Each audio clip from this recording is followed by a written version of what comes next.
பண்பை உழவர்கள்ட்டேருந்து கற்றுக்கொள்ளுங்கள் அப்படிம்பாங்க. ஒரு ஆள் நிம்மதியாக மகிழ்ச்சியாக இருந்தானா உங்கள் நிம்மதிக்கும் மகிழ்ச்சிக்கும் என்ன காரணம்னு கேட்டிருக்கார் இன்னொருத்தர். என்கிட்ட இருந்தது பூராவையும் என் பிள்ளைங்களுக்கு சமமாக பங்கு போட்டு கொடுத்துட்டேன், எனக்குன்னு எதுவுமே வச்சுக்கல, அதுதான் நிம்மதிக்கு காரணம்ன்றிருக்கான். உங்ககிட்ட இருந்தது எவ்வளவு இருந்தது அப்படின்னு கேட்டிருக்காரு அவர். மொத்தமாக ஒரு 50,000 ரூபா இருக்கும் அப்படின்னு இருக்கான். அவ்வளவும் பணமாகவே இருந்ததா அப்படின்னு கேட்டிருக்காங்க அவங்க. இல்லைங்க, அவ்வளவும் கடன், அதை தான் பிரித்து கொடுத்துருக்கேன் பிள்ளைங்கக்கிட்ட அப்படின்னு நானா. அவன் எது ரொம்பவும் கஷ்டமான காரியம் அப்படின்னு கேட்டார் ஒருத்தர். ஒருத்தருக்கு ஒருத்தர் சண்டை போடாமல் இருக்கிறது தான் ரொம்ப கஷ்டமான காரியம் அப்படின்னு தோணுது.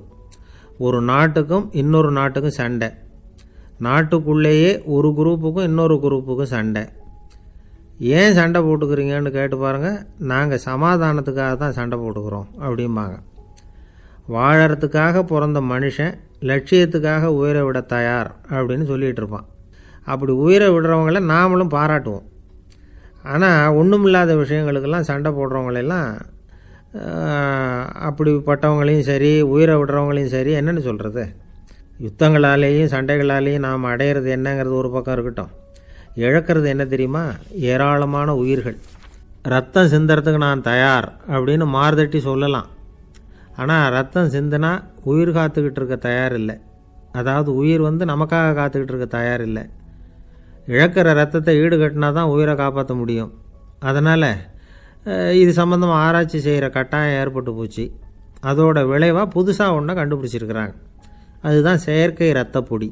இப்போ இந்த திடீர் சாம்பார் பொடி, திடீர் ரசப்பொடி, திடீர் காப்பி பொடி இப்படிலாம் சொல்கிறோம்ல, அது மாதிரி இது திடீர் ரத்தப்பொடி.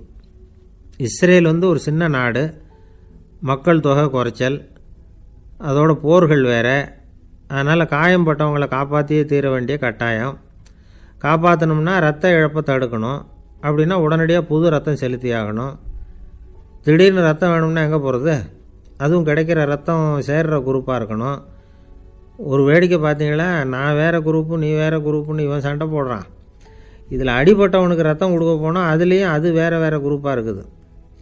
அது ரத்தமும் வேறு வேறு குரூப்புன்னு சொல்லிகிட்டு இருக்குது.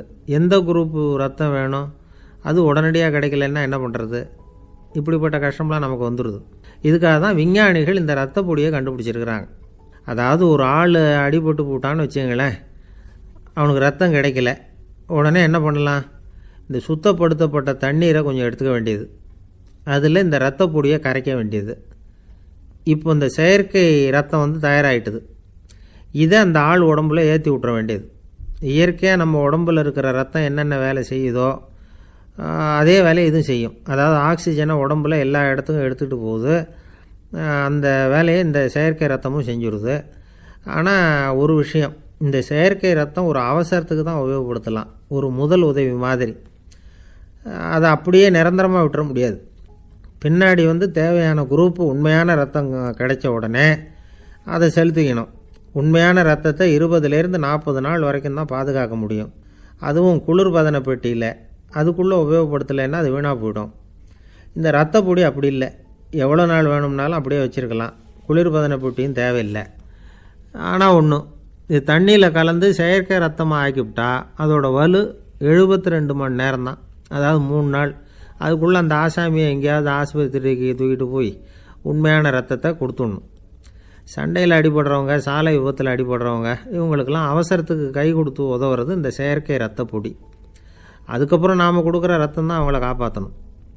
இன்றைக்கி ரத்தத்தை தானமாக கொடுக்க தயாராக இருக்கிற நல்ல உள்ளங்கள் ஏராளம்.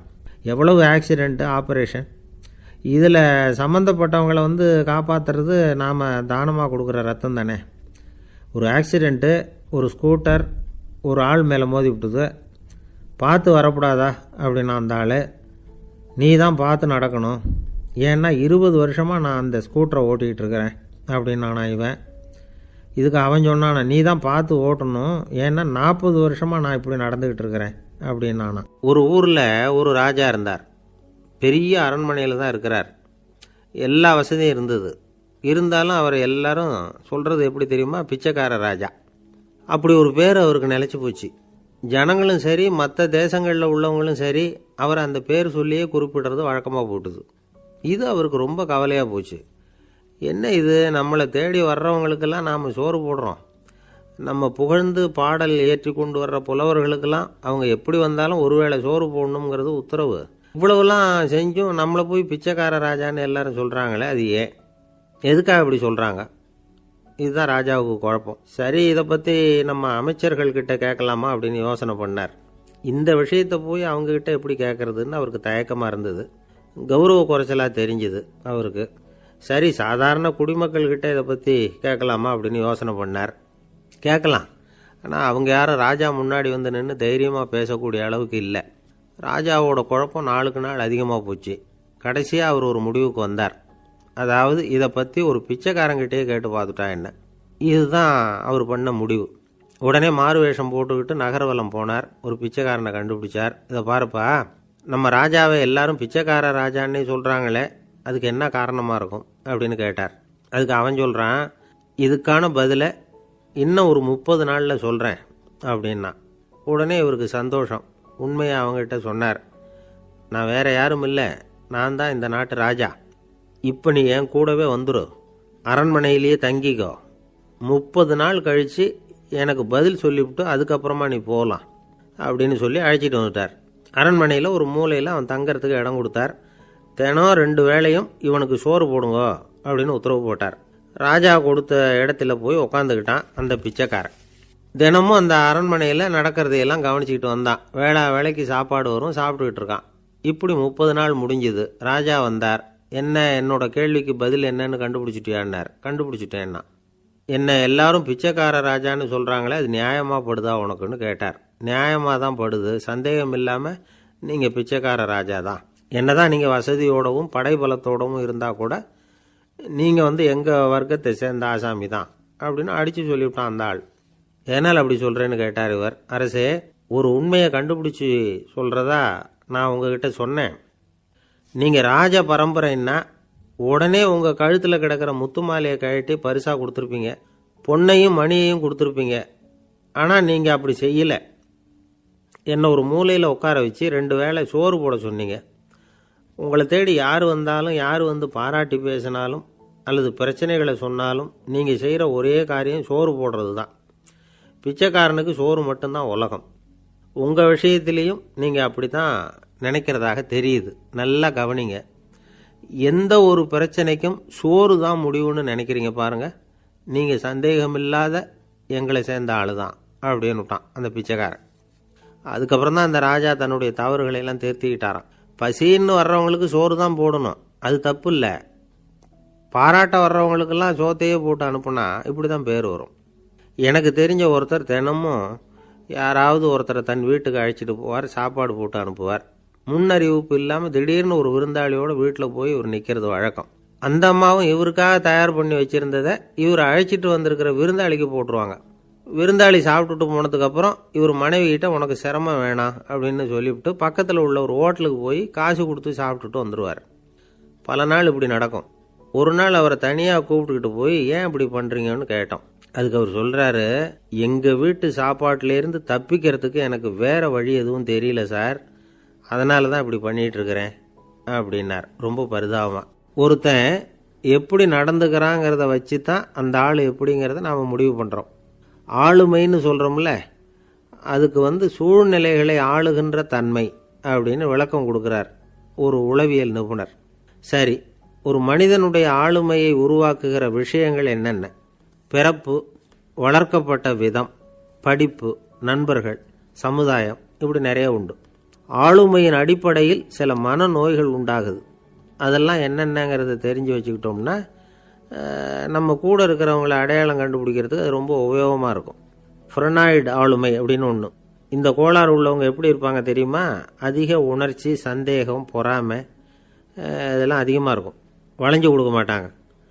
அடுத்தவங்களோட இணக்கமான உறவு இருக்காது. அவங்க செய்கிற தப்புக்கெல்லாம் அடுத்தவங்களை குறை சொல்லிகிட்டு இருப்பாங்க. இது ஒரு ரகம். அடுத்தது ஸ்கிசாய்டு ஆளுமை அப்படின்னு சொல்கிறாங்க. இந்த கோளாறு உள்ளவங்க அடுத்தவங்களோட பழக கூச்சப்படுவாங்க. சின்ன வயசுலேயே இது ஆரம்பமாயிடுது. பகல் கனவுலேயே சஞ்சரிப்பாங்க. அவங்களுடைய விரோதம், கோபம் இதை கூட வெளியில் காட்டிக்க முடியாமல் இருப்பாங்க. இவங்களுக்கு அகமுகம், பிரச்சனைகள்லேருந்து ஒதுங்கி எதுலேயும் ஈடுபாடு இல்லாதவங்களாக இருப்பாங்க. இப்படி ஒரு ரகம். அடுத்தது சைக்ளோதமிக் ஆளுமை அப்படின்னு சொல்கிறாங்க. அது என்னென்னா உணர்ச்சிகளில் ஏற்றத்தாழ்வு அதிகமாக இருக்குமா. சில சமயம் பார்த்தா மகிழ்ச்சியாக இருப்பாங்க, சில சமயம் சோகமாக உட்காந்துருப்பாங்க. அவங்க மனநிலைக்கு தகுந்த மாதிரி சமூக நிகழ்ச்சிகளில் பங்கெடுத்துக்குவாங்க. இன்னொரு வகை என்னென்னா எண்ணப்பீடிகை ஆளுமை அப்படின்னு பேர் வச்சுருக்கிறாங்க. அதுக்கு இவங்களுக்கெல்லாம் கரெக்டாக இருக்கணும், எல்லாம் சட்டத்திட்டம் எதுலேயும் ஒரு ஒழுங்குமுறை, இப்படி எதிர்பார்க்குற மனோபாவம். இவங்க எதிர்பார்ப்புக்கும் வரன்முறைக்கும் மற்றவங்க கட்டுப்படணும்னு நினைப்பாங்க. இந்த நிலைமை நீடித்தா என்ன ஆகும் தெரியுமா? அலைக்கழிக்கிற எண்ணங்கள் திரும்ப திரும்ப ஒரே செயலை செய்ய தூண்டுற மன தளர்ச்சிக்கு ஆளாயிடுறாங்க. அடுத்தது ஹிஸ்டீரியா ஆளுமை. சின்ன விஷயத்தையெல்லாம் பெருசுப்படுத்தி நாடகமாக்குற நடிகர்கள் இவங்க. உணர்ச்சி அதிகம் உள்ளவங்க. இவங்க மன எழுச்சியில் பக்குவமின்மை, குழந்தைத்தனம், முதிர்ச்சியின்மை எல்லாம் இருக்கும். தன்னலம் மிக்க குணம், பிறர் தன்னை மட்டுமே கவனிக்கணும்னு நினச்சி செயல்படுறது, இதெல்லாம் இவங்க அடையாளம். அடுத்த ரகம் எப்படின்னா வளர்ச்சியற்ற ஆளுமைன்னு சொல்கிறாங்க. அடுத்தவங்களோட இணங்கி போக முடியாதவங்க, அறிவு, மன எழுச்சி, சமூக உறவு இதில் எல்லாம் போதுமான வளர்ச்சியையும் நிறைவையும் பெற முடியாதவங்க. இவங்களால வாழ்க்கையில் முன்னேற முடியாது. பிச்சைக்காரங்க, குற்றவாளிகள், இவங்ககிட்டெல்லாம் இது மாதிரியான ஆளுமை அதிகமாக இருக்குமா. அடுத்தது என்னென்னா சோர்வுடைய ஆளுமை. எதுலேயும் உற்சாகம் இல்லாமல் சோர்ந்து போயிருப்பாங்க. அதுக்கெல்லாம் நமக்கு வலிமை இல்லைப்பா அப்படின்னு சொல்லிகிட்டு இருப்பாங்க. சின்ன விஷயங்களுக்கெல்லாம் அதிர்ச்சி அடையிறது, வாழ்வின் சுவையை அனுபவிக்க முடியாதவங்க. இன்னொரு ரகம் இது கொதித்தெழும் ஆளுமைங்கிறாங்க. எதுக்கு எடுத்தாலும் ஆத்திரம், குரோதம், வன் செயல் இதிலெல்லாம் ஈடுபாடு, இப்படி உள்ளவங்க. நத்தை வகை ஆளுமை அப்படின்னு ஒன்று. அடுத்தவங்க மேலே விரோதம் இருக்கும், அடிக்கணுங்கிற எண்ணம் இருக்கும். ஆனால் அதை அப்படியே வெளியில் காட்டாமல் அதே சமயம் அமைதியான முறையில் வெறுப்பை வெளிக்காட்டுற ரகம். இவங்கெல்லாம் பேசாமல் கம்முன்னு இருந்துக்கிட்டே நினச்சதை நிறைவேற்றிக்கிடுவாங்க. முன்ஜாக்கிரதை ஆளுமை அப்படின்னு ஒரு ரகமாக. பாதுகாப்பின்மை, சந்தேகம், முழுமையின்மை, அறவேக்காட்டுத்தனம் இந்த மனப்போக்கு அதிகமாக இருக்கிறதுனால அகம்பாவம், புடிவாதம், எச்சரிக்கை எல்லாம் அளவுக்கு மீறி இருக்கும். இதுவரைக்கும் நாம் பேசிக்கிட்டு இருந்த ஆளுமை பண்புகள் அளவுக்கு அதிகமாக போயிட்டுதுன்னா ஆளுமை கோளாறுகள் ஏற்படும். அதன் அடிப்படையில் மனவியாதிகள் வருமா. அதனால் இணக்கமான, எல்லாரும் விரும்புகிற இயல்பான ஆளுமையை பெறுவதற்கு நாம் முயற்சி செய்யணும் அப்படிங்கிறது மனோதத்துவ நிபுணர்களுடைய ஆலோசனை. ஒருத்தர் ஒரு மனோதத்துவ டாக்டரை தேடிட்டு வந்தாராம். டாக்டர், எனக்கு மனசில் ஏதோ வியாதி, ஆளுமை கோளாறு, அதாவது எனக்கு சீக்கிரமாக செத்து போனால் தேவையில்லைன்னு தோணுது அப்படின்னாராம். உடனே அந்த டாக்டர், சரி அப்படின்னா இங்கே இருங்க, நான் வைத்தியம் பார்க்குறேன் அப்படின்னாராம். ஆஃபீஸை முடிஞ்சு வீட்டுக்கு போகிற சமயத்தில் ஒருத்தர் கடைக்கு போய் ஸ்வீட் வாங்கினார். சரி, வீட்டுக்கு பிள்ளைங்களுக்கு தான் வாங்கிட்டு போகிறார் அப்படின்னு மற்றவங்க நினச்சாங்க. அவர் அப்படி செய்யலை. அந்த இடத்துலையே பொட்டலத்தை பிரித்தார். திருட மாதிரி அப்படியே சுற்றி ஒரு தரம் பார்த்துக்கிட்டார். யாரும் தெரிஞ்சவங்க இல்லைங்கிறத முடிவு பண்ணிவிட்டு அவசரமாக அதை அப்படியே போட்டு முழுகிவிட்டு கையை தொடச்சிக்கிட்டு நல்ல பிள்ளை மாதிரி நடந்து போக ஆரம்பிச்சிட்டார். அவர் யாருன்னா, அவரோட பிரச்சனை எல்லாருக்கும் தெரியாது, சில பேருக்கு தான் தெரியும். அதாவது அவர் உடம்பில் சர்க்கரை இருக்குதுன்னு டாக்டர் சொல்லிவிட்டாராம். அதனால் வீட்டில் சர்க்கரையே இவர் கண்ணில் காட்டுறதில்ல. அதனால் இவர் யார் கண்ணிலையும் படாமல் இப்படிப்பட்ட வேலைகள்லாம் செய்கிறது வழக்கம். யாருக்கும் தெரியாமல் இப்படி ஸ்வீட்டை வாங்கி சாப்பிட்டுட்டு அவர் பாட்டுக்கு போயிடுறது. இப்படிப்பட்டவங்களுக்கெல்லாம் கொஞ்சம் ஆறுதலான தகவல் இன்றைக்கி. அது என்னென்னா, நாம் சாப்பிட்ற சர்க்கரைக்கும் நம்ம உடம்பில் உள்ள சில கோளாறுகளுக்கும் அப்படி என்ன தான் சம்மந்தம் இருக்குது. இதை பற்றி சமீபத்தில் சில ஆராய்ச்சிகள்லாம் நடந்திருக்குது. ஏன்னா சர்க்கரைன்னாவே விஷம் மாதிரி அதை பார்க்குறவங்களும் சில பேர் உண்டு. சின்ன பிள்ளைங்களுக்கு வயத்தில் பூச்சி உண்டாகிறதுலேருந்து பெரியவங்களுக்கு நீரிழிவு வர்ற வரைக்கும் எல்லாத்துக்கும் சர்க்கரை தான் காரணம்னு சொல்லிகிட்டு இருக்கிறோம். ஆனால் அந்த அளவுக்கு பயப்பட வேண்டிய அவசியம் இல்லை அப்படின்னு சொல்கிறாங்க. சர்க்கரை வியாதி, இருதய நோய், பித்த நீர்ப்பை நோய், இதெல்லாம் சில நோய்கள்லாம் நாம் சாப்பிட்ற சர்க்கரைக்கும் தொடர்பு இருக்குன்னு நினைக்கிறோம். ஆனால் அப்படி சம்பந்தம் உண்டுங்கிறதுக்கு போதுமான அளவுக்கு ஆதாரம் இல்லை அப்படிங்கிறாங்க ஆராய்ச்சியாளர்கள்.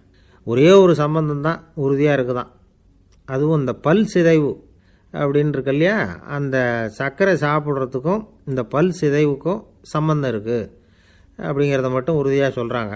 சர்க்கரைன்னா நாம் சாப்பிட்ற ஜீனி மட்டும் இல்லை, பழம், காய்கறி, பால், தேன் இப்படி எல்லாத்துலேயும் அது இருக்குது.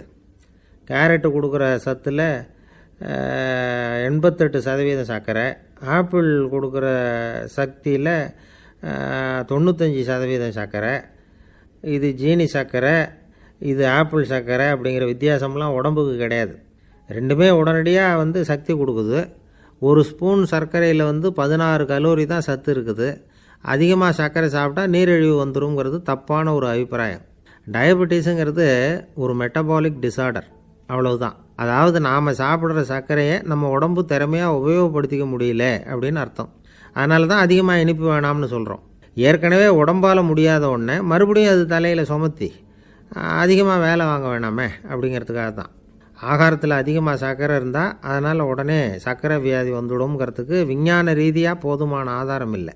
அதனால் எப்போவாவது அதிகமாக ஸ்வீட்டு சாப்பிட்டுட்டா ஐயோ அதிகமாக சாப்பிட்டோமோ என்ன பண்ண போகுது தெரியலையே அப்படின்னு நினச்சி மனசை போட்டு குழப்பிக்க வேண்டியதில்லை. பொதுவாக எதுவுமே அதிகமாக வேண்டாம், எல்லாம் சீராக இருந்தால் போதும். நீரிழிவுங்கிறது புதுசாக வந்துட்ட ஒரு நோய் இல்லை, ரொம்ப காலமாகவே இருக்கிற ஒன்று தான். நம்ம முன்னோர்கள் இதை மதுமேகம் அப்படின்னு சொல்லுவாங்க. அதை கட்டுப்படுத்துறதுக்கு அவங்களே சில வழிமுறையை சொல்லி வச்சுருக்கிறாங்க. அது என்னென்னா வேறு ஒன்றும் இல்லை, இந்த பாவக்காய், முள்ளங்கி, அருகம்புல், அவ்வளவுதான். வெள்ளை முள்ளங்கி இருக்குல்ல, அதை வாரத்துக்கு 3 நாள் சாப்பிட்டுக்கிட்டு வாங்க. நூலுக்கோல் ரொம்ப நல்லது. இல்லைன்னா முள்ளங்கி சாறு 1 ounce சாப்பிட்டுட்டு வரலாம். ரத்தத்தில் சேர்கிற சர்க்கரை அளவை இதெல்லாம் கட்டுப்படுத்துது. சிறுநீரில் காணப்படுகிற சர்க்கரை அளவையும் சமநிலைப்படுத்துது. தினமும் ஆகாரத்தில் கோதுமை, கேழ்வரகு, வெந்தயம், கருவேப்பிலை, சோயாபீன்ஸ் எது கிடைக்குதோ சேர்த்துக்கலாம். இப்படிலாம் செஞ்சுக்கிட்டு வந்தால் அப்புறம் வீட்டுக்கு தெரியாமல் கடையில் போய் நின்றுக்கிட்டு ஸ்வீட் வாங்கி திருட்டுத்தனமாக சாப்பிட வேண்டிய அவசியமே உங்களுக்கு வராது. 2 ஆசாமிகள் கடற்கரையில் உட்காந்து சாவகாசமாக பேசிக்கிட்டு இருந்தாங்களாம். ஒருத்தர் சொன்னார், இன்னொருத்தருக்கு தெரியாமல் ஸ்வீட்டு சாப்பிட்றதே எப்பவும் இடைஞ்சல் தான் சார். நேற்றுக்கு பாருங்கள் அப்படி தான் சாப்பிட்டுக்கிட்டு இருந்தேன், வீட்டுக்காரி கண்ணில் போட்டுவிட்டுது, அதுக்கப்புறம் ஒரே ரகலையாக போச்சு அப்படின்னாரா. எனக்கு கூட அப்படி தான் சார் ஆகிட்டுது, ஒரே ரகலை அப்படின்னாரா இன்னொருத்தர். நீங்கள் சாப்பிட்டதும் உங்கள் வீட்டுக்காரங்க கண்ணில் போட்டுவிட்டுதா சார் அப்படின்னு கேட்டிருக்கார் இவர். அதுக்கு அவர் சொன்னாராம், அப்படி இல்லை சார், கடைக்காரர் கண்ணில் போட்டுவிட்டுதோ, நான் அவருக்கு தெரியாமல் அந்த ஸ்வீட்டை அவர் கடையிலேருந்து எடுத்திருந்தேன் அப்படின்னு விளக்கம் கொடுத்தாராம் இந்த ஆள். ஐயா, உங்கள் பேரை தொடர்ந்து தினம் கேட்டுக்கிட்டு இருக்கிறேன் அப்படின்னார் ஒருத்தர். தொடர்ந்து கேட்குறீங்களே, உங்களுக்கு காது வலிக்கலையா அப்படின்னு கேட்டோம். பேசுகிற உங்களுக்கே வாய் வலிக்கலை அப்படிங்கிறப்போ கேட்குற எங்களுக்கு எப்படி காது வலிக்கும் அப்படின்னார். நம்ம உடம்புல ஒரு அதிசயம் என்ன தெரியுமா? ரொம்ப நேரம் நாம் நடக்கிறோம்னு வச்சுக்கோங்க, கால் வலிக்கும். ரொம்ப நேரம் வேலை செஞ்சால் கை வலிக்கும், உடம்பு வலிக்கும். ரொம்ப நேரம் பார்த்துக்கிட்டே இருந்தால் கண்ணு வலிக்கும். ரொம்ப நேரம் பேசிக்கிட்டே இருந்தால் வாய் கூட வலிக்கும். ஆனால் ரொம்ப நேரம் கேட்டுக்கிட்டே இருக்கிறதுனால காது வலிக்கிறது இல்லை. அதனால் கேட்கறதுக்கு முக்கியத்துவம் கொடுத்தாங்க நம்ம பெரியவங்க. திருவள்ளுவர் தேவையில்லாமல் வார்த்தைகளை உபயோகப்படுத்த மாட்டார். ஒரு திருக்குறள்னு எடுத்துக்கிட்டாவே அதில் மொத்தம் 7 வார்த்தைகள், அவ்வளவுதான். அப்படி 7 வார்த்தைகள் மட்டுமே உள்ள ஒரு திருக்குறளில் வள்ளுவர் ஒரே வார்த்தையை 5 தடவை உபயோகப்படுத்தியிருக்கிறார், திரும்ப திரும்ப பயன்படுத்தியிருக்கிறார். அப்படின்னா அதை எந்த அளவுக்கு வலியுறுத்தி சொல்கிறார் அப்படிங்கிறத நாம் புரிஞ்சுக்கணும். அது என்ன குறள்? செல்வத்துள் செல்வம் செவிச்செல்வம், அச்செல்வம் செல்வத்துள் எல்லாம் தலை. செவிச்செல்வம்ங்கிறது அவ்வளவு முக்கியமானது. கற்றலின் கேட்டல் நன்று. அதிகம் கேட்கணுங்கிறதுக்காகத்தான் எவ்வளவு கேட்டாலும் காது வலிக்கிறதில்ல. குறைச்சலாக பேசணும், அதிகமாக கேட்கணும். இன்னொரு விஷயம் கவனிங்க, நம்ம உடம்பில் கண்ணுக்கு மூடி இருக்குது, எதையாவது நாம் பார்க்க விரும்பலைன்னா உடனே கண்ணை மூடிக்கலாம். நம்ம வாய்க்கு மூடி இருக்குது, பேச விருப்பம் இல்லையா, வாயை மூடிக்கலாம். மூக்குக்கு கூட மூடிக்கிற வசதி இருக்குது, எதையாவது முகர விருப்பம் இல்லையா, மூச்சை அடக்கிக்கலாம். ஆனால் பாருங்கள், காதுக்கு மூடி கிடையாது, அதை கையால் தான் மூட முடியும். யார் என்ன சொன்னாலும் அது நல்லதோ கெட்டதோ காதில் விழுந்துக்கிட்டு தான் இருக்கும். அறிவு தான் நல்ல விஷயங்களை எடுத்துக்கிட்டு கெட்ட விஷயங்களை விட்டுடணும். நல்ல கருத்துக்கள் நம்ம காதில் நிறைய விழுந்துக்கிட்டே இருக்கணும். அதை கேட்டு நாம் நல்லபடியாக வாழணுங்கிறது தான் படைப்பின் விருப்பம். ஆன்மீகவாதிகள் கூட ஒன்று சொல்லுவாங்க, அதாவது ஆன்மீக பாதையில் நீங்கள் முன்னேறணும்னா முதல்ல சிரவணம் செய்யணும்பாங்க. அதாவது பெரியவங்க சொல்கிற நல்ல கருத்துக்களை கேட்கணும் அப்படின்னு அதுக்கு அர்த்தம். அதனால் யார் நல்ல கருத்துக்களை சொன்னாலும் அதை காது கொடுத்து கேளுங்க. இவ்வளவு கருத்துக்களையும் நம்ம நேயர் ஒருத்தர்கிட்ட சொல்லிகிட்டு இருந்தோம். அவரும் சரி சரின்னு தலையாடிக்கிட்டே இருந்தார். அப்புறம் சொன்னார், நீங்கள் சொல்கிறது சரிதான் சார், காதுக்கு மூடி இல்லைங்கிறது ரொம்ப சரி, அதனால தான் உங்கள் தகவல் கூட நாங்கள் விரும்புகிறோமோ இல்லையோ தினம் காதில் விழுந்துக்கிட்டு இருக்குது அப்படின்னார். எங்களுக்கு ரொம்ப பெருமையாக இருந்தது. அப்படியா அப்படின்னோம். ஆனாலும் என்ன மாதிரி சில பேர் நீங்கள் தகவல் சொல்கிற சமயத்தில் காதில் மூடி இல்லையேன்னு சொல்லி கவலைப்படுறதில்ல சார் அப்படின்னார். ஏன்னு கேட்டோம். காதை மூடுறதுக்கு தானே வசதி இல்லை, ரேடியோவை மூடுறதுக்கு வசதி இருக்குதுல்ல, அதனால் டக்குன்னு அதை மூடி வச்சுருவோம் அப்படின்னார். வங்க நாவலாசிரியர் சரத் சந்திரர் ஒரு நண்பர் அவர்கிட்ட வந்தார். வழக்கமாக எல்லா எழுத்தாளர்கள்கிட்டையும் கேட்குற ஒரு கேள்வியை கேட்டார். நீங்கள் எழுத்துத்துறைக்கு வந்தது எப்படி? இதுதான் கேள்வி. அதை தெரிஞ்சு என்ன பிரயோஜனம்னார் சரத் சந்திரர்.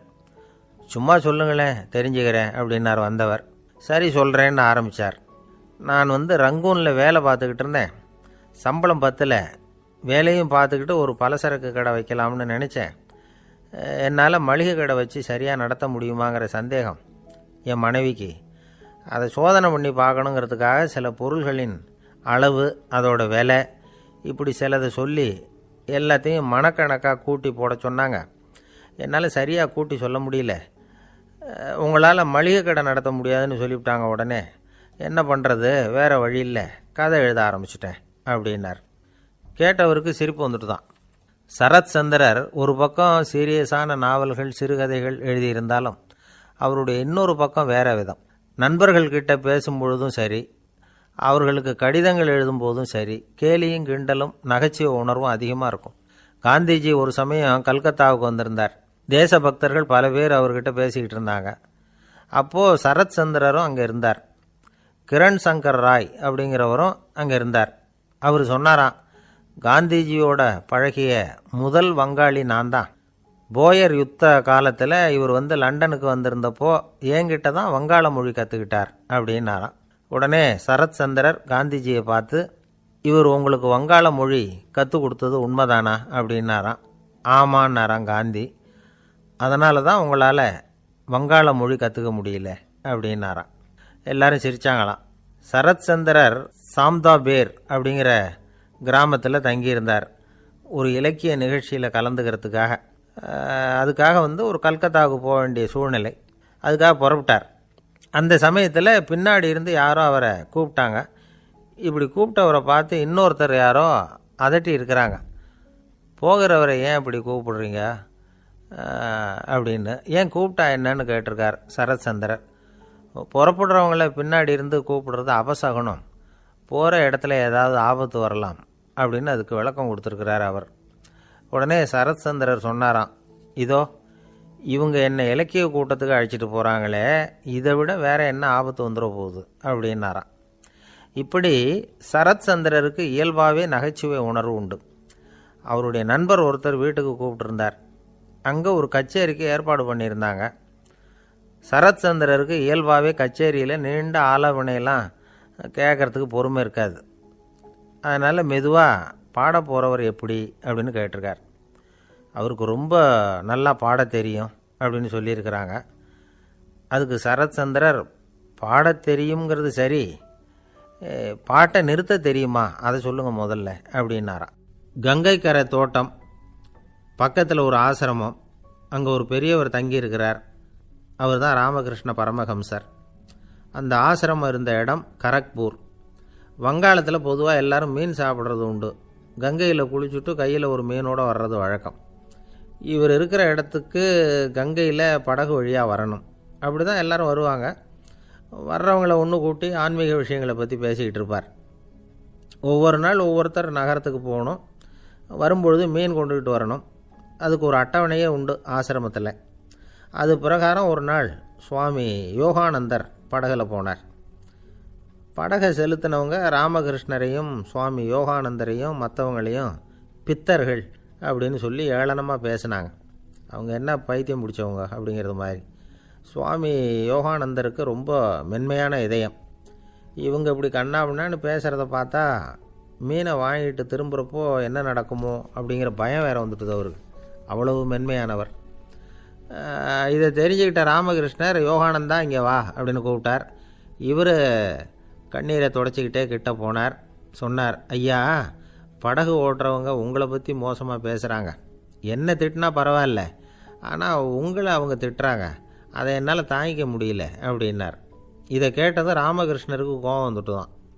என்னது, உன்னுடைய குருவை பற்றி அவங்க மோசமாக பேசும்பொழுது நீ சும்மா இருந்தியா? வெளியில் போ அப்படின்னு விட்டார். குரு நிந்தனை செய்கிறப்போ அதை கேட்டுக்கிட்டு சும்மா இருக்கலாமா? குரு நிந்தனையை கேட்டால் பாவம் இல்லையா? என்னை தூற்றும் போது அவங்க பாவம் செய்கிறாங்க. அதை கேட்டுக்கிட்டு நீ சும்மா இருந்தால் நீயும் பாவம் செய்கிற அப்படின்னாராம். அடுத்த நாள் சுவாமி நிரஞ்சனானந்தர் போக வேண்டிய நாள். இவர் படகுல போகும்பொழுதும் அதே மாதிரி நடந்து தான். அவங்க மோசமாக பேச ஆரம்பித்தாங்க, திட்ட ஆரம்பித்தாங்க. அப்படி கேலி பண்ண ஒருத்தனை இவர் என்ன பண்ணார், பலார்னு கன்னத்தில் அரைஞ்சிட்டார். இன்னொருத்தனை கங்கையில் தூக்கி எறியறதுக்கும் தயாராகிட்டார். அதுக்கப்புறம் அவங்க யாரும் வாயை திறக்கலை. மீன் வாங்கிட்டு வர்றப்பவும் படகுல ஒரே அமைதி. அவ்வளவு பயம் அவங்களுக்கு. ராமகிருஷ்ணர் கூப்பிட்டு விசாரித்தார் என்ன நடந்ததுன்னு. இவர் சொன்னார், அவர் யோகானந்தா போகும்பொழுது என்ன நடந்ததோ அப்படியே தான் இப்போவும் நடந்தது. குரு நிந்தனை செய்கிறத கேட்டுக்கிட்டு நான் சும்மா இருப்பேனா, ஒருத்தனை அப்படியே அரைஞ்சுட்டேன், இன்னொருத்தனை ஆற்றுல தூக்கி போட்டுருவேன்னு பயமுறுத்தினேன், அவ்வளவுதான் அப்படின்னாராம். இப்போவும் ராமகிருஷ்ணருக்கு கோபம் வந்துட்டு தான். என்ன இது, அணியறது காஷாயம், இருக்கிறது ஆசிரமம், உனக்கு இவ்வளவு கோபம் வந்ததுன்னா அப்புறம் என்னத்துக்கு ஆசிரமத்தில் இருக்கணும், பிரம்மச்சாரி எப்பவும் அமைதியாக இருக்கணும் அப்படின்னு அறிவுரை சொன்னாராம் ராமகிருஷ்ணர். அப்போ இவர் கேட்டாராம், ஏங்க அவருக்கு ஒரு விதமான அறிவுரை சொன்னீங்க, எனக்கு வேறு விதமாக அறிவுரை சொல்கிறீங்க, இதில் எது உண்மை அப்படின்னு கேட்டிருக்கார். இதுக்கு ராமகிருஷ்ணர் சொன்ன பதில் என்னென்னா, அட அசடே, சக்கரத்தில் காற்று அதிகமாக இருந்தால் குறைக்கணும், குறைச்சலாக இருந்தால் கூட்டணும். அவன் சாது, அவனுக்கு அதிக உணர்ச்சி தேவை, உனக்கு படபடப்பு அதிகம், உனக்கு பொறுமை தேவை அப்படின்னாராம். இதில் உள்ள கருத்து என்னென்னா, கல்விங்கிறது எப்படின்னா அதை சூழ்நிலைக்கு தகுந்த மாதிரி கற்பிக்கணும். எல்லாருக்கும் ஒரே மாதிரி கற்பிக்கக்கூடாது. கேட்குறவர் தகுதி, புரிஞ்சுக்கிற திறமை, இதை பொறுத்து கல்வி அமையணும். ஆரம்ப காலத்தில் ஒரு குரு, அப்போ ஒரு சீடன் இருந்தான். அது வேடிக்கையான குரு, வேடிக்கையான சீடன். ஒரு ஆசிரமம். ஒரு நாள் ஒருத்தன் அவசரமாக அந்த குருவை தேடி வந்திருக்கிறான். என்ன விஷயம்னு விசாரித்தார் குரு. உங்கள் சீடர் என்னை அடிச்சுட்டார் அப்படின்னு புகார் பண்ணானா அந்த ஆள். குரு சீடனை கூப்பிட்டார். அடிச்சியா இந்த ஆளை அப்படின்னு கேட்டாராம். ஆமான் இருக்கான் சீடன். ஏன் அடிச்சே அப்படின்னு கேட்டாராம். இந்த ஆள் உங்களை பற்றி மட்டமாக பேசிவிட்டான், என்னால் அதை தாங்கிக்க முடியல, அதனால தான் அடிச்சுட்டேன்ருக்கான். அப்படி என்ன பேசினா அப்படின்னு கேட்டாராம். உன்னுடைய குருநாதர் இப்போல்லாம் அர்த்தமில்லாமல் பேச ஆரம்பிச்சுட்டார் அப்படின்னு சொல்லிவிட்டான், அதனால தான் அடிச்சுட்டேன் அப்படின்னானா. அதுக்காக அடித்தே அப்படின்னாராம். நான் அதுக்காக அடிக்கலை குருவே, இப்போல்லாம் நீங்கள் அர்த்தம் இல்லாமல் பேசுகிறதாக அவன் சொல்கிறான், அப்படின்னா இதுவரைக்கும் நீங்கள் அர்த்தத்தோடு பேசினதாகத்தானே அர்த்தம், அது தப்பு தானே, அதனால தான் அடித்தேன் அப்படின்னானா. ஒரு பெரியவர் உட்கார்ந்துருக்கிறார். அவரை சுற்றி அவருடைய தோழர்கள் உட்காந்துருக்கிறாங்க. ஏதோ ஒரு முக்கியமான செய்தியை அவர் அவங்களுக்கு சொல்லிகிட்டு இருக்கிறார். அவங்களும் ஆர்வமாக கேட்டுக்கிட்டு இருக்கிறாங்க. இந்த சமயத்தில் யாரோ ஒரு ஆள் வேகமாக அங்கே வர்றார். வர்ற வேகத்திலேயே எனக்கு ஏதாவது உதவி செய்யுங்க அப்படின்னு கேட்டுக்கிட்டே வர்றார். கேட்குறது உதவி, ஆனால் குரல் மிரட்டுறது மாதிரி இருக்குது, அதட்டி கேட்குறது மாதிரி இருக்குது. இதை கேட்டதும் அந்த பெரியவர் ஆத்திரப்படலை, ஆனால் அவரை சுற்றி இருந்தவங்க ஆத்திரப்பட்டாங்க. இதை பெரியவர் கவனித்தார். கொஞ்சம் அமைதியாக இருங்கன்னார். வந்தவரை கூப்பிட்டார். அவருக்கு சில பொருள்களை கொடுத்தார். என்னங்க இப்போ உங்களுக்கு மகிழ்ச்சி தானே அப்படின்னார். ஆ அப்படின்னு அலட்சியமாக அவர் சொல்கிறார். நான் உங்களை நல்ல முறையில் நடத்தினேன்னா அப்படின்னு கேட்குறாரு அவர் மறுபடியும். அதெல்லாம் ஒன்றும் இல்லை அப்படின்னு சொல்லி அவர் சொல்லிகிட்டு இருக்கிறாரு. குரலில் கடுமை குறையில. சுற்றி இருந்தவங்களால் இதை பொறுத்துக்க முடியல. கோபத்தோடு அவரை நோக்கி நெருங்க ஆரம்பித்தாங்க. பெரியவர் அவங்களையெல்லாம் தடுத்து நிறுத்தினார். வந்தவரை வாங்க என்னோட அப்படின்னு சொல்லி அழைச்சிட்டு போனார். வீட்டுக்கு போனார். அங்கே போனதும் இன்னும் சில பொருள்களை எடுத்து அவர்கிட்ட கொடுத்தார். இப்போ திருப்தி தானே, நான் உங்ககிட்ட நல்ல முறையில் நடந்துக்கிட்டேனா அப்படின்னார். அவர் முகம் இப்போ தான் கொஞ்சம் மலர்ந்தது.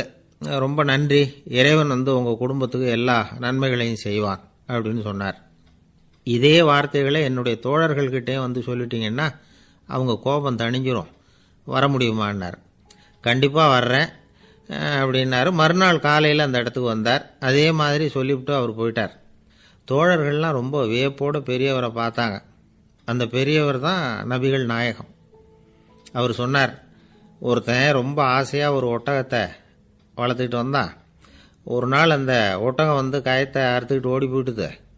அக்கம் பக்கத்தில் இருக்கிறவங்கெல்லாம் அந்த ஒட்டகத்தை பிடிக்கிறதுக்கு முயற்சி பண்ணாங்க.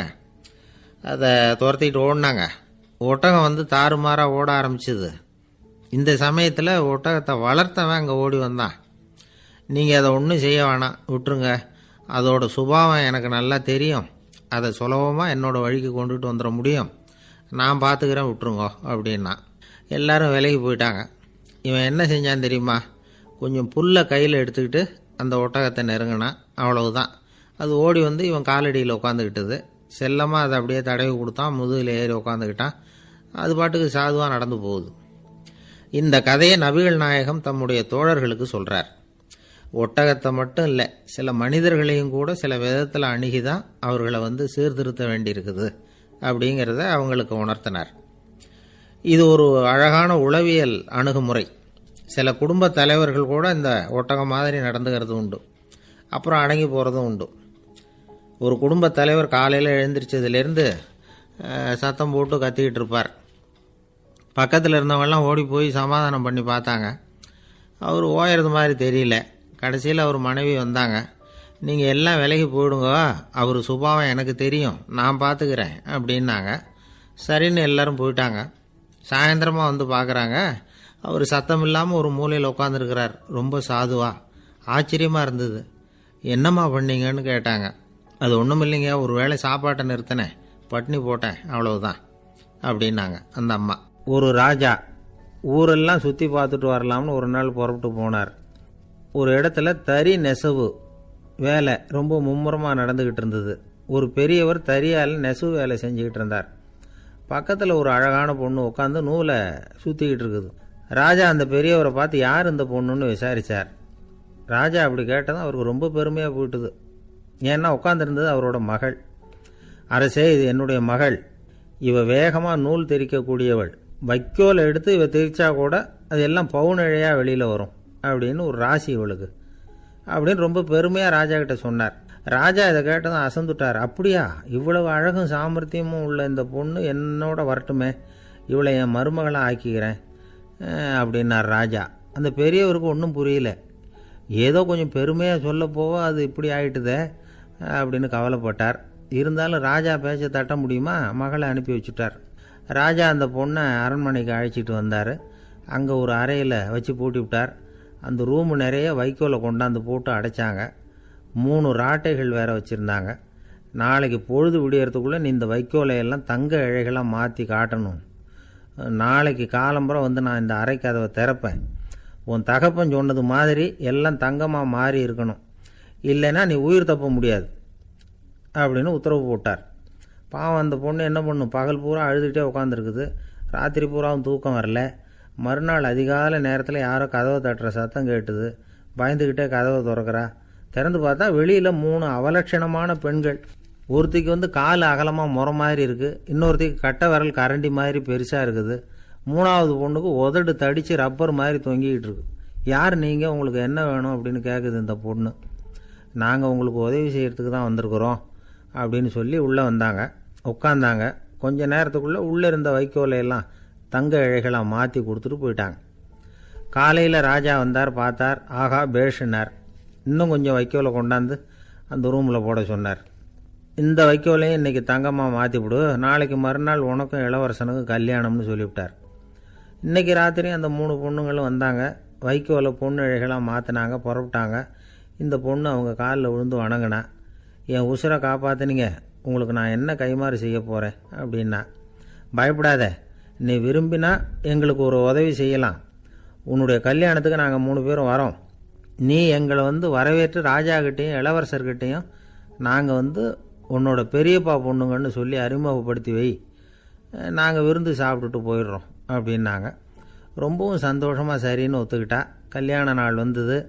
கல்யாணம் ரொம்ப கோலாகலமாக நடந்துக்கிட்டு இருக்கு.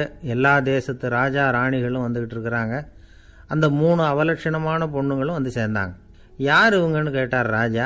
என் பெரியப்பா பொண்ணுங்க அப்படின்னா அந்த பொண்ணு. காலும் உதடும் கட்டை விரலும் ஏன் இப்படி உங்களுக்கு அவலட்சணம் ஆயிட்டுது அப்படின்னு கேட்டார்.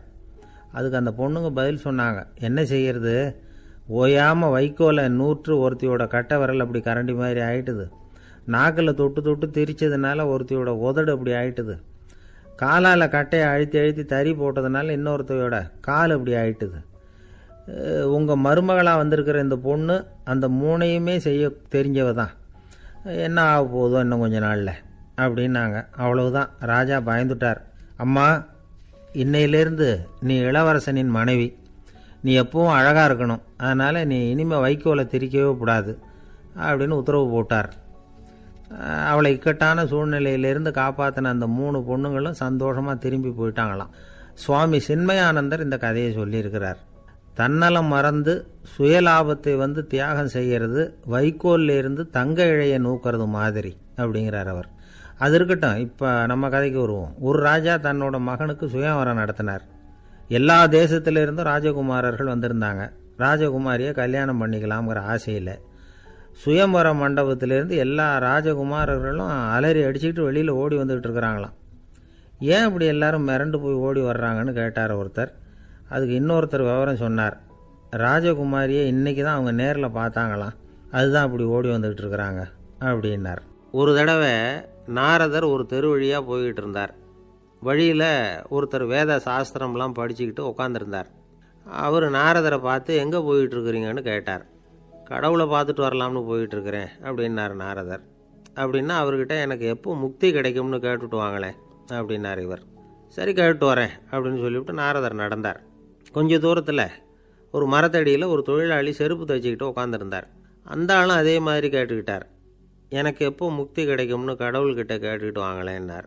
அவர்கிட்டையும் சரின்னு சொல்லிவிட்டு நாரதர் நேராக வைகுண்டத்துக்கு சேர்ந்தார். கடவுளை பார்த்தார். இவங்க 2 பேரும் சொல்லி அனுப்பின விஷயத்தை பற்றி கேட்டார். அதுக்கு கடவுள் சொன்னார், அந்த செருப்பு தைக்கிற தொழிலாளி உடல் நீத்ததும் உடனே என்னை அடைவான். ஆனால் அந்த சாஸ்திரம் படித்த ஆள் இப்போதைக்கு என்கிட்ட சேர மாட்டான். அவன் இன்னமும் பல பிறவிகள் எடுத்து அங்கேயே இருக்க வேண்டியிருக்குது. எப்போ இங்கே சேருவான்னு எனக்கே தெரியாது அப்படின்னார். நாரதருக்கு இதோட ரகசியம் என்னங்கிறது புரியல. எனக்கு ஒன்றும் புரியலையேன்னாரான் கடவுள்கிட்ட. சீக்கிரம் புரிஞ்சுக்குவேன், நீ திரும்பி போகிறப்போ நான் இங்கே வைகுண்டத்தில் என்ன செஞ்சுக்கிட்டு இருக்கேன்னு கேட்டால் ஒரு ஊசியின் துவாரத்தில் ஒரு யானையை கோத்துக்கிட்டு இருக்கிறேன்னு அவங்கக்கிட்ட சொல்லு அப்படின்னார் கடவுள் சிரிச்சுக்கிட்டே. நாரதர் பூமிக்கு திரும்பினார். கடவுளை பார்த்தீங்களா எப்படி இருக்கார் அப்படின்னு விசாரித்தார் வேத சாஸ்திரம் படித்தவர். ஓ பகவானா, அவர் யானையை ஊசியின் காதில் நுழைச்சிக்கிட்டு இருக்கிறார் பார்த்தேன்னார் நாரதர். ஊசி காதில் யானையா? அது எப்படி முடியும்? நீங்கள் சொல்கிறத நான் நம்ப மாட்டேன்னு விட்டார் அவர். சரி, இந்த ஆளுக்கு இறைவன் பேரில் நம்பிக்கை இல்லை அப்படிங்கிறத நாரதர் புரிஞ்சுக்கிட்டார். அடுத்தபடியாக அந்த தொழிலாளி இருந்த இடத்துக்கு போனார். இறைவனை பார்த்தீங்களான்னு கேட்டார் அவர். பார்த்தேன், ஒரு ஊசி துவாரத்தில் யானையை கோத்துக்கிட்டு இருந்தார் அப்படின்னு சொல்லிவிட்டு நாரதர் அந்த ஆள் முகத்தை கவனித்தார். அந்த தொழிலாளி இதை கேட்டுட்டு கொஞ்சம் கூட ஆச்சரியப்படலை. அவரால் முடியாத காரியம் கூட உண்டானார்.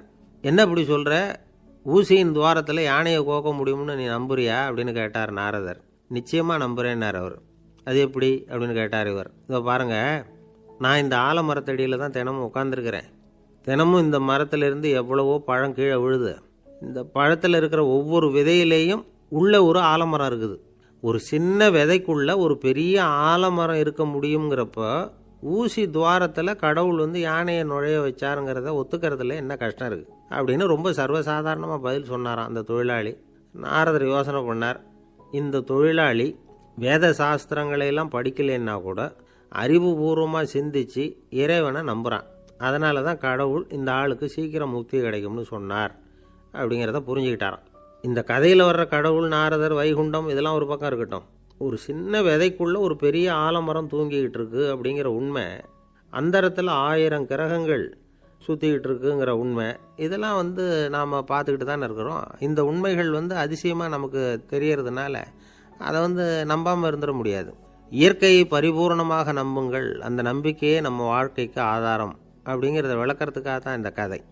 இந்த காலத்தில் நம்ம பிள்ளைங்களுக்கெல்லாம் இது மாதிரி நம்பிக்கை அதிகமாகவே இருக்குது. ஒரு நாள் ஒரு சின்ன பையன்கிட்ட கேட்டேன், ஏன்பா கடவுள் ஒரு பானைக்குள்ளே ஒரு யானையை நுழைய வச்சுட்டாருன்னு சொன்னால் அதை நீ நம்புவியா அப்படின்னு கேட்டோம். நம்புவேன் சார், அது ஒன்றும் பெரிய அதிசயம் இல்லைன்னா. எப்படிறான்னு கேட்டோம். எப்படின்னா அந்த பானை அந்த யானையை விட பெருசாக இருந்திருக்கும், அவ்வளவுதான் அப்படின்னு சொல்கிறான். வாழ்க்கையில் சில சந்தர்ப்பங்களில் நாம் சில அவமானங்களை சந்திச்சே தீர வேண்டியிருக்கு. என்ன பண்ணுறது, காலம் அப்படி. அவமானப்படுறவங்க உடனே அடங்கி போயிடுறது தான் உலக வழக்கம். அவமானப்பட்டால் உடனே சீறி எழறவங்களும் உண்டு. ஆனால் அதையே ஒரு சவாலாக எடுத்துக்கிட்டு முன்னுக்கு வர்றவங்களும் சில பேர் இருக்கிறாங்க. அவங்க ரொம்ப அபூர்வம். இன்றைக்கி மனோதத்துவ நிபுணர்கள்லாம் என்ன சொல்கிறாங்க தெரியுமா? அவமானப்பட்டுட்டா உடனே அடங்கி போயிடக்கூடாதான். அதையே ஒரு சவாலாக எடுத்துக்கிட்டு மனசில் ஒரு வைராக்கியத்தோட முயற்சி பண்ணினா வாழ்க்கையில் எல்லாரும் முன்னேறலாமா. அவமானம்ங்கிறத நாம் வைராக்கியமாக மாற்றிக்கணும். அதுதான் வெற்றிக்கு வழி. ராமர் இந்த பூமியில் பிறந்ததே ஒரு வைராக்கியத்தினால தான் சார் அப்படின்னார் ஒருத்தர். எப்படிங்க அது அப்படின்னு கேட்டேன். அவர் சொன்னார், தசரதருக்கு ராமர் குழந்தையா பிறக்கணும், அப்போ தான் இங்கே இருக்கிற கஷ்டங்கள்லாம் நீங்கும் அப்படின்னு சர்வ லோகமும் எதிர்பார்த்துக்கிட்டு இருக்குது. ஆனால் அவர் எப்போ பிறப்பார் அப்படின்னு யாருக்கும் தெரியல. அந்த காரியம் சீக்கிரம் நடக்கணுமே, அதுக்கு என்ன பண்ணுறது? நாரதர் வந்தார் ஒரு நாள் தசரதரை தேடி. தசரதா, உனக்கு ஒரு செய்தி தெரியுமான்னு ஆரம்பித்தார். அவர் எப்பவும் இப்படித்தானே ஆரம்பிக்கிறது வழக்கம். என்ன விஷயம்னு கேட்டார் தசரதர். தசரதா, நீ அடிக்கடி உன்னோட தேரில் ஏறிக்கிட்டு தேவலோகத்துக்கு போகிற, அங்கே போகிற வர்ற எல்லாம் பண்ணிகிட்டு இருக்க, எல்லாம் சரி. தேவலோகத்துலேயும் உன்னை நல்லபடியாக தான் வரவேற்கிறாங்க. தேவேந்திரன் உன்னை பிரியமாக அழைச்சிட்டு போய் தன்னுடைய அரியாசனத்திலேயே தனக்கு பக்கத்திலேயே உட்கார வைக்கிறான். நீயும் சந்தோஷமாக உட்காந்து பேசிவிட்டு வந்துடுற. ஆனால் நீ இங்கே வந்ததுக்கு அப்புறம் அங்கே என்ன நடக்குது தெரியுமா உனக்கு அப்படின்னாரான் நாரதர். என்ன நடக்குது எனக்கு ஒன்றும் தெரியலையே அப்படின்னாரான் தசரதர். நாரதர்கிட்ட கிட்டத்தில் கேட்டிருக்கார், கொஞ்சம் சொல்லுங்கள் என்னது அப்படின்னு. அவர் நெருங்கி வந்தாராம். நாரதரும் மெதுவாக அவர் காதோட காதாக சொன்னாராம். அதாவது நம்ம பாஷையில் சொல்லப்போனால் பற்ற வைக்கிறார். நீ அங்கே தேவேந்திரங்கிட்ட உட்காந்து பேசிவிட்டு வந்த பிறகு நீ அங்கே உட்காந்துருந்த அரியாசனத்தை தண்ணி ஊற்றி கழுவி சுத்தப்படுத்துகிறாங்க. நீ என்ன அந்த அளவுக்கு சுத்தம் இல்லாத ஆளா, தினம் குளிக்காமையா இருக்கிற அப்படின்னாராம். தசரதருக்கு இது ரொம்ப அவமானமாக போயிட்டுது. அப்படியே செய்கிறாங்க அப்படின்னாராம். ஆமாம், நீ வேணும்னா நான் சொல்கிறது உண்மையா இல்லையா அப்படின்னு சோதனை பண்ணி பார்த்துக்கோ அப்படின்னாரான் நாரதர். உடனே தசரதர் இதுக்காகவே புறப்பட்டு தேவலோகம் போனார். அங்கே வழக்கம் போலவே இவரை கூப்பிட்டு உட்கார வச்சு பேசிக்கிட்டு இருந்தான் தேவேந்திரன். கொஞ்ச நேரம் பேசிக்கிட்டு இருந்துட்டு சரி நான் கிளம்புறேன்னு புறப்பட்டார். சரி, அவனும் வாசல் வரைக்கும் வழி அனுப்பி வச்சுட்டு உள்ளே போயிட்டான். தசரதர் வெளியில் கொஞ்ச நேரம் மறைஞ்சி இருந்துட்டு மெதுவாக உள்ளே எட்டி பார்த்தார் என்ன நடக்குதுன்னு. நாரதர் சொன்னது உண்மைதான்.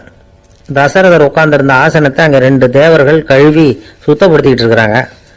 தசரதரால் இதை தாங்கிக்க முடியல. அவருக்கு ரொம்ப அவமானமாக போச்சு. நேராக கிடுகிடுன்னு தேவேந்திரங்கிட்டே போனார். நான் உட்காந்துருந்த இருக்கையே சுத்தம் பண்ணுறியே, நான் என்ன அந்த அளவுக்கு பாவியா அப்படின்னு கேட்டார். ரொம்ப கோபமாக கேட்டார். தசரதரே, மனுஷனுக்கு 3 கடன்கள் உண்டு. தேவ கடன், ரிஷி கடன், பித்ரு கடன். இதை தீர்க்காதவன் பாவியாகிறான். இதில் மகனை பெறுவதால் தான் பித்ரு கடன் தீரும். உனக்கு மகன் கிடையாது, அதனால நீ பாவி ஆகிற. பாவி உட்கார்ந்துருந்த இடம்ங்கிறதுனால அதை சுத்தம் செய்ய வேண்டியது எங்கள் கடமை அப்படின்னு நானும் தேவேந்திரன். இந்த இடத்துல தசரதருக்கு ஏற்பட்ட அவமானம் ஒரு வைராக்கியமாக மாறிச்சு. தேவேந்திரனே கேட்டுக்கோ, ஒரு மகனை பெற்ற பிறகுதான் இந்த சபையில் மறுபடியும் அடி எடுத்து வைப்பேன் அப்படின்னு சொல்லிவிட்டு போயிட்டாராம். போய் புத்திர காமேஷ் யாகம் பண்ணார். புத்திரர்கள் பிறந்தார்கள். இந்த கதையில் உள்ள கருத்து என்னன்னா, தேவேந்திரன் தசரதரை அப்படி அவமானப்படுத்தலைன்னா அவருக்கு இப்படி ஒரு வைராக்கியம் பிறந்திருக்குமா யோசிச்சு பார்க்கணும். நமக்கு ஏற்படுகிற சில அவமானங்களையும் வைராக்கியமாக மாற்றிக்குவோம். அப்படி மாற்றிக்கிட்டோம்னா வாழ்க்கையில் முன்னேறலாம். நம்ம ஆளுங்க சில பேர் அவமானத்தை வைராக்கியமாக மாற்றிக்கிறது எப்படி தெரியுமா? நம்மகிட்ட ஒரு பையன் சொன்னான், எங்கள் அப்பா என்னை எல்லாருக்கும் முன்னாடி வச்சு திட்டுவிட்டார், பொறுப்பு இல்லாமல் ஊர் சுத்துறேன்னு சொல்லி அவமானப்படுத்தி விட்டார். இனிமே நீ என் முகத்திலேயே முழிக்காதரா போடான்னு வேற சொல்லிவிட்டார். எனக்கு ரோஷம் வந்துட்டுது. அந்த அவமானத்தை வைராக்கியமாக மாற்றிக்கிட்டேன். அன்னையிலேருந்து அவர் முகத்திலேயே முழிக்கிறது இல்லை அப்படின்னா. அப்படியான்னு கேட்டோம். ஆமாங்க, அவர் வீட்டில் இல்லாத நேரமாக பார்த்து உள்ள சமையல் கட்டுக்கு போய் சாப்பிட்டுட்டு நைஸாக வெளியில் வந்துடுவேன் அப்படிங்கிறான் அவன்.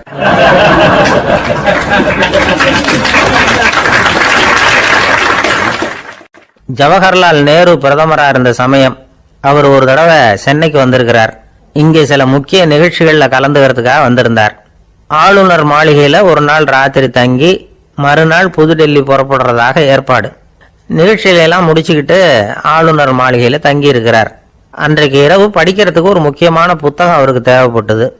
அந்த சமயத்தில் உலக அளவில் ஒரு முக்கியமான பொருளாதாரம் சம்பந்தமான ஒரு புத்தகம் வெளியாகி இருக்கிற விஷயம் அவருக்கு தெரியும். அந்த புத்தகம் மெட்ராஸுக்கு வந்திருக்குமா, அது இங்கே கிடைக்குமா அப்படின்னு விசாரிச்சிருக்கிறார் நேருஜி. அவர் இப்படி கேட்ட உடனே அங்கே இருந்தவங்கெல்லாம் ரொம்ப பரபரப்பாக செயல்பட ஆரம்பிச்சுட்டாங்க. முக்கியமான இடங்கள்ல எல்லாம் விசாரிச்சிருக்கிறாங்க அந்த புத்தகம் உங்ககிட்ட இருக்கான்னு. சென்னையில் உள்ள கன்னிமாரா நூல் நிலையத்துக்கு எப்படியும் அந்த புத்தகம் வந்திருக்கணும் அப்படின்னு ஒரு நம்பிக்கை. அங்கே விசாரித்தாங்க. அந்த புத்தகம் 2 நாளைக்கு முன்னாடி தான் அங்கே வந்திருக்குது அப்படிங்கிற விஷயம் தெரிஞ்சுது. உடனே எல்லாரும் அங்கே ஓடினாங்க. அவங்களுக்கு இன்னொரு சந்தேகம், புத்தகம் வந்திருக்கு சரி, அது இந்த சமயத்தில் வேற யாரும் படிக்கிறதுக்கு எடுத்துகிட்டு போயிருக்கக்கூடாதே அப்படிங்கிற சந்தேகம் இருந்தாலும் மனசுக்குள்ள ஒரு தைரியம். இப்படி ஒரு புத்தகம் வெளிவந்திருக்கிற விஷயமே நேருஜி சொல்லி தான் நமக்கே தெரியும். அதுவும் இல்லாமல் உலக பொருளாதார சம்பந்தமான ஏதோ ஒரு புத்தகம் அது. அதை போய் இந்த நேரத்தில் அவ்வளவு ஆர்வமாக யார் எடுத்துகிட்டு போயிட போகிறாங்க அப்படிங்கிற தைரியம். இந்த தைரியத்தோடு அந்த நூல் நிலையத்துக்கு ஓடினாங்க. புத்தகத்தை தேடினா அது கிடைக்கல. யாரோ எடுத்துகிட்டு போயிருக்கிறாங்க. நேருவுக்கு மட்டுமே தெரிஞ்சிருந்த அந்த புத்தகம் பற்றின விஷயம் சென்னையில் வேற ஒருத்தருக்கும் தெரிஞ்சிருக்குது. உடனே எல்லாரும் பரபரப்பாக அந்த அதுக்குன்னு இருக்கிற ரிஜிஸ்டர் இருக்குல்ல, பதிவேடு, அதை புரட்டி பார்க்குறாங்க யார் எடுத்துகிட்டு போகிறாங்கன்னு தெரிஞ்சுக்கிறதுக்காக. எடுத்துகிட்டு போனவங்க அதில் கையெழுத்து போட்டிருப்பாங்கல்ல, அதை பார்த்து யாருன்னு தெரிஞ்சுக்கலாம் அப்படிங்கிறதுக்காக தான் அதை புரட்டுறாங்க. அதோ அந்த புத்தகத்தோட பேர் பக்கத்தில் அதை எடுத்துக்கிட்டு போனவங்க கையெழுத்து உத்து பார்க்குறாங்க எல்லாரும். அதில் போட்டிருக்குது பேர் CN அண்ணாதுரை அப்படின்னு எழுதியிருந்தது. அவர் தான் பேரறிஞர் அண்ணா. நேரு படிக்க விரும்பின ஒரு புத்தகத்தை அதே நேரம் படிக்க விரும்பின இன்னொரு தலைவர் இவர். படிக்கிறதுல அவருக்கு இருந்த ஆர்வத்தை நாம் தெரிஞ்சுக்கணும்னா அதுக்கு எவ்வளவோ சம்பவங்கள் இருக்குது. கடைசி காலத்தில் அவர் அடையார் மருத்துவமனையில் படுத்திருக்கிறார். அவருக்கு ஒரு முக்கியமான அறுவை சிகிச்சை செய்ய வேண்டியிருக்குது அவசரமாக. அமெரிக்காவிலேருந்து டாக்டர் மில்லர் வந்திருக்கிறார். அவர்கிட்ட கேட்குறார், டாக்டர் நாளைக்கே அறுவை சிகிச்சை செய்ய போகிறீங்களா அப்படின்னு. ஆமாங்கிறார் டாக்டர் மில்லர். நாளைக்கு மறுநாள் செஞ்சுக்கிறேனே அப்படின்னாரான் அண்ணா. ஏன் ஏதாவது நாள் பார்க்குறீங்களான்னு கேட்டிருக்கார். இல்லை, ஒரு புத்தகத்தை படிச்சுக்கிட்டு இருக்கிறேன், அதை நாளைக்குள்ளே முடிச்சிருவேன், அதுக்கப்புறம் நான் இறந்தாலும் கவலை இல்லை அப்படின்னாரான் இவர். அவர் தான் அறிஞர் அண்ணா. சங்ககால நூல்கள்லேருந்து சமீபத்தில் வந்த நூல்கள் வரைக்கும் எல்லாம் அவர் படிச்சிருக்கிறார். ஒரு திருமண விழாவில் அவர் பேசும்பொழுது சொன்ன விஷயம் இது. சங்க காலத்தில் காதலியை மணக்க விரும்புகிறவனுக்கு அவனுடைய தந்தை வீர சோதனைகள்லாம் வைப்பார். போய் புலிப்பல் கொண்டுக்கிட்டு வா, அப்போ தான் என் பொண்ணை கொடுப்பேன் அப்படின்னு சொல்லுவார். காதலன் உடனே காட்டுக்கு போவான், ஒரு புலியை கொண்டு அதனுடைய பல்லை கொண்டுகிட்டு வருவான். அதை வீர பதக்கத்தில் பதிச்சு அவனுக்கு மாமனார் சூட்டுவார் கல்யாண சமயத்தில். இப்போலாம் காதலன் கிட்ட அப்படி சொல்ல முடியாது. இப்போலாம் காதலன் கிட்ட காட்டுக்கு போய் புலிப்பல் கொண்டுகிட்டு வான்னு யாராவது சொன்னால் புலி தான் மாப்பிள்ளையா வந்து சேரும் அப்படின்னார்.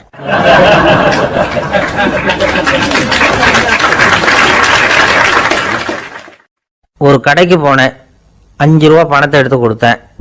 ஒரு தினசரி பத்திரிகையை கேட்டேன். அவர் உடனே அங்கே அடுக்கி வச்சிருந்த பத்திரிகையில் ஒன்று எடுத்து என் கையில் கொடுத்தார். வாங்கிக்கிட்டேன். மீதி பணத்தை எடுத்தார். அதையும் என் கையில் கொடுக்கணும்ல, கொடுக்கல. எதிரில் இருந்த பலகையில் வச்சு எடுத்துக்க சொன்னார். எப்பவும் அவர் அப்படி தான் பண்ணுவார். நானும் எடுத்துக்கிட்டு வந்துடுவேன்.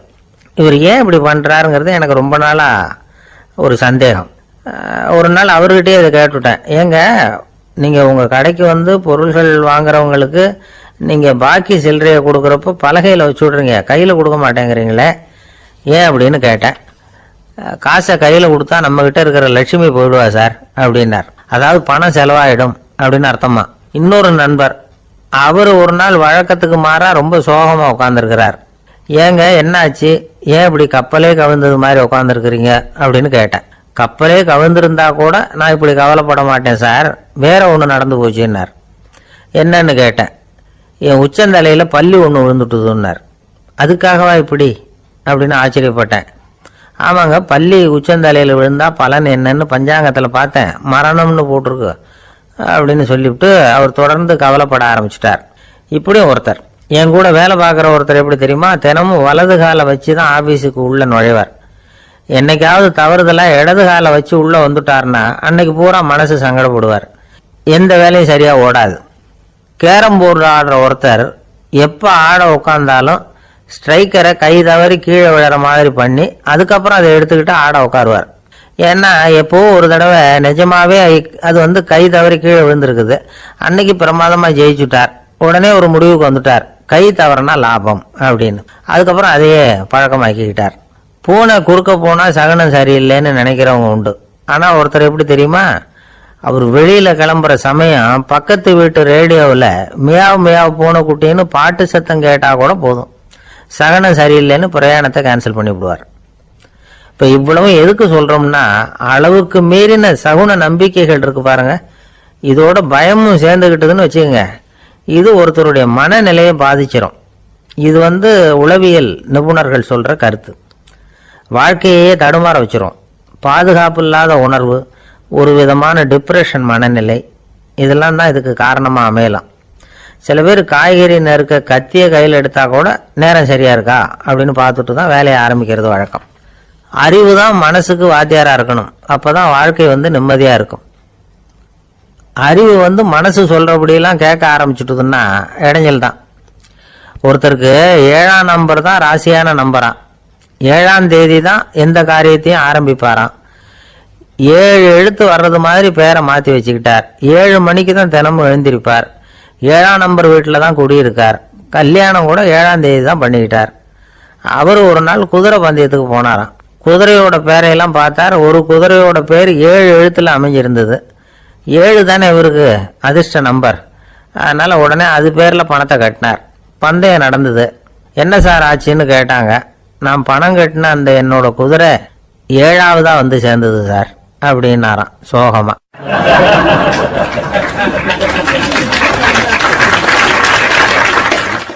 ஒரு விவசாயி விதைக்கிறதுக்காக வயல்வெளி பக்கம் போறார். விதைகளை அள்ளி வீசினார். அப்ப என்ன ஆச்சுன்னா, சில விதைகள் பாதை ஓரத்துல விழுந்தது. சில விதைகள் முள் செடிகள் மண்டி இருந்த புதருக்கு இடையில விழுந்தது. சில விதைகள் நல்ல நிலத்துல விழுந்தது. பாதை ஓரத்துல விழுந்த விதை என்ன ஆச்சுன்னா, அதெல்லாம் பறவைகள் கண்ணில் போட்டுட்டுது. உடனே உட்காந்து கொத்தி தின்னுட்டு போட்டுது. அதிகமா மண் இல்லாத பாறை பகுதியில் விழுந்த விதையெல்லாம் லேசா வேர் விட்டு முளைக்க ஆரம்பிச்சுது. அதுக்கப்புறம் வேர் கீழேயும் ஆழமா போக முடியல, மேலேயும் சூரிய வெப்பம் அதிகம் தாங்க முடியல, எல்லாம் காஞ்சி கருகி போட்டுது. புதர் பகுதியில் சில விதைகள் விழுந்தது இல்லையா, முள் செடிகள் காடா மண்டி போயிருந்தது. அதனால முளைச்சி வர்ற செடிக்கு நெருக்கடி அதிகமாக போட்டுது, சரியா வளர முடியல, விளைச்சலும் சரியா இல்லை. நல்ல நிலத்துல விழுந்த விதைகள் மட்டும் நல்லா முளைச்சது, நல்லா வளர்ந்தது, விளைச்சலும் பிரமாதமா இருந்தது. இந்த கதையை சொல்லிவிட்டு கேட்க செவியுள்ளோர் கேட்கட்டும் அப்படிங்கிறார் இயேசு பெருமான். ஆமா, இயேசு கடலில் நின்ற படகு ஒண்ணுல உட்கார்ந்துருக்கிறார். கடற்கரையில ஏராளமான மக்கள் உட்கார்ந்துருக்கிறாங்க. அந்த சமயத்துல தான் இயேசு ஓமைகள் மூலமா மக்களுக்கு பல உண்மைகளை சொல்லிட்டு இருக்கிறார். மக்கள் அந்த கதையை கேட்டுட்டு ஒன்றும் புரியாம முழிக்கிறாங்க. அதை கவனித்த இயேசு அந்த ஓமையை விளக்க ஆரம்பிச்சார். இதுல அந்த விதைக்கிறவர் தான் இறைவன். அவருடைய வார்த்தைகளை விதைக்கிறார். அந்த வார்த்தைகளை கேட்கிற மக்கள் அந்த விழுந்த விதைகள் மாதிரி 4 வகையானவர்கள்.